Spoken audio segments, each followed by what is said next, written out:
Comme je suis contente de vous retrouver, ça fait vraiment longtemps que je ne vous ai pas fait un tutoriel et celui-ci, il est très spécifique. En fait, vous venez souvent à la boutique à propos d'un projet de peindre du tissu.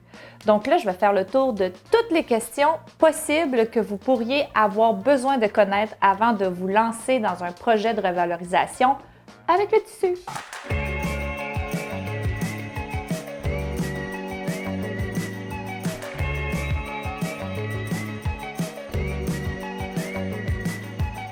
Ouh, le tissu! Est-ce que ça se peint? Oui et non. Donc, je m'explique. Lorsque vous avez un projet de peindre un sofa, considérez le fait que votre sofa, une place, deux places, trois places, quatre places, ainsi de suite, que, en fait, s'il est recouvert des quatre côtés, ça va vous prendre pas mal de peinture. Donc, est-ce que ça vaut la peine de peindre un sofa du genre versus le rembourrer en termes de quantité de peinture?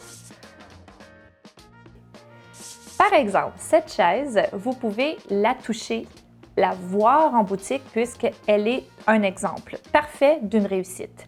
Cette chaise-là, d'ailleurs, vous pouvez voir toutes les étapes, comment j'ai réalisé le projet que j'ai fait. En fait, sur Facebook, j'ai fait un direct et vous pouvez le revoir. Alors, qu'est-ce que j'ai utilisé lorsque j'ai fait cette chaise-là, cette moitié-là, bien sûr? J'ai utilisé un gros pinceau rond, de la peinture anis longue, bien sûr, et ce qui est important, c'est la bouteille d'eau qui fait de belles petites gouttelettes. Alors, comment ça fonctionne? C'est que j'ai trempé un peu de peinture et je suis allée travailler en rond en ajoutant de l'eau. Voilà, c'est tout. Qu'est-ce qui est le fun avec ce tissu-là? C'est qu'il est légèrement tissé. Donc, vous voyez toujours la broderie, mais c'est tout fin.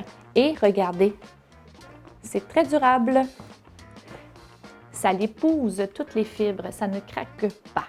Ça, c'est la première question souvent qu'on nous pose. Toutefois, voici un exemple que vous pouvez également consulter en boutique. C'est ce type de tissu qui est un lainage.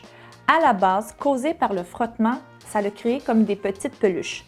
Et aussi, avec de la peinture, le lainage boit énormément, donc ça prend une grande quantité de peinture pour bien couvrir le tissu. Et au final, c'est très rêche, rugueux et c'est vraiment pas agréable de s'asseoir sur ce type de chaise-là peinturée. Donc, par exemple, que vous avez du tweed, que vous avez de la grosse broderie, ce type de tissu-là, je ne le recommande pas.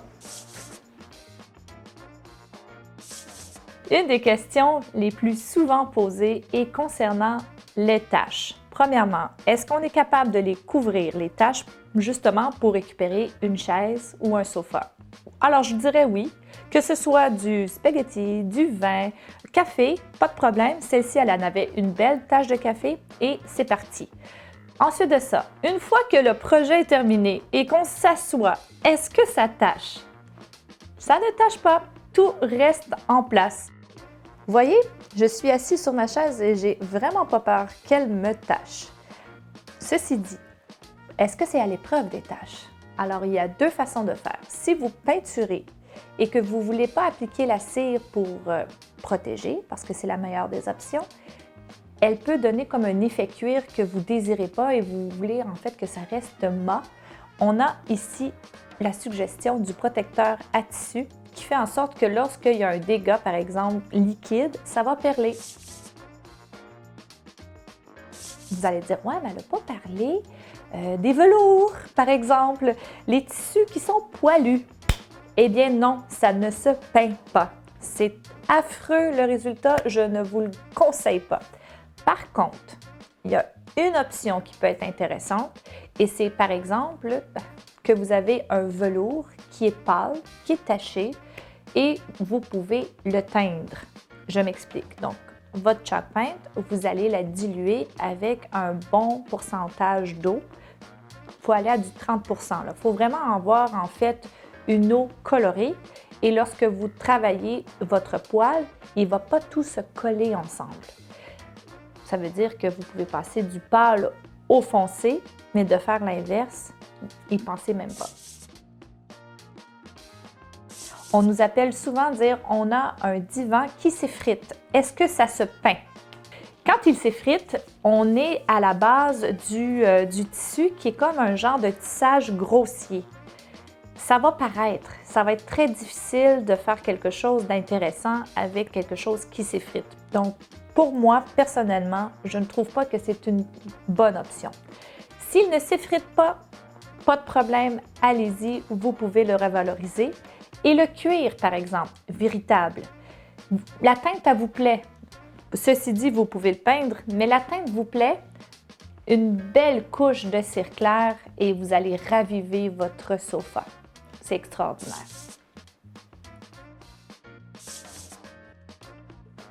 J'allais tout de même pas finir ce tutoriel sans avoir à peindre avec vous. Qu'est-ce qu'on va faire? C'est qu'on va faire un pochoir sur un tissu pareil sur le canevas, ici, ensemble. Qu'est-ce qui est vraiment le fun? C'est que lorsque nous avons terminé notre pochoir, une fois que la peinture elle est sec, on fout ça dans la sécheuse et c'est durable. Pourquoi? Parce que la peinture cuit avec la chaleur. Hey, je vais ouvrir un nouveau pochoir de la nouvelle collection Annie en même temps. Le pochoir s'appelle Mexican Bird. Donc, nous allons faire ça ensemble. Donc ici, j'ai un mélange. En fait, c'est Olive, Florence, Provence et Antibes ensemble. J'aime tellement mon apron Annie Sloan. Ça s'appelle le Mix Mat. Ça vaut la peine parce que je vais travailler directement sur le napperon qui est lavable pour appliquer ma peinture. Oh, que j'en ai mis beaucoup. Oh, quand j'en ai mis généreusement. Oh, qu'on aime ça. Donc, j'essaie de m'arranger d'en avoir égal. Bon, je sens que mon rouleau est super bien gorgé de peinture de façon égale.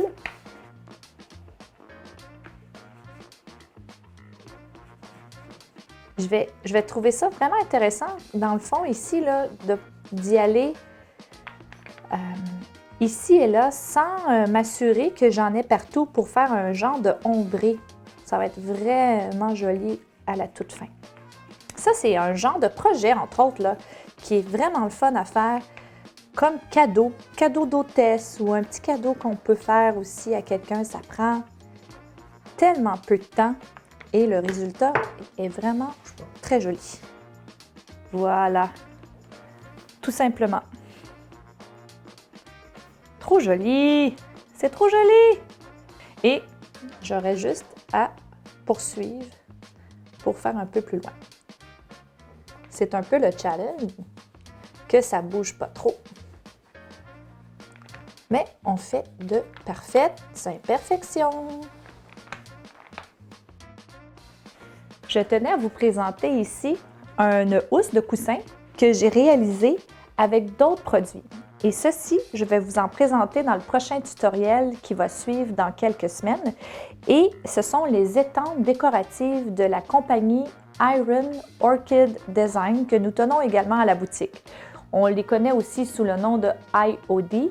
Et finalement, ce sont des étampes en silicone que vous utilisez avec de l'encre et vous pouvez faire des dessins tels que celui-ci. Pour conclure, j'allais oublier l'une des questions que l'on nous pose le plus fréquemment. Est-ce que ça craque? Non, c'est pas supposé de craquer. Si, advenant, ça l'arrive, il y a quelques options qui font en sorte que vous avez cette réaction. Premièrement, respectez le temps de séchage entre les utilisations les applications de peinture.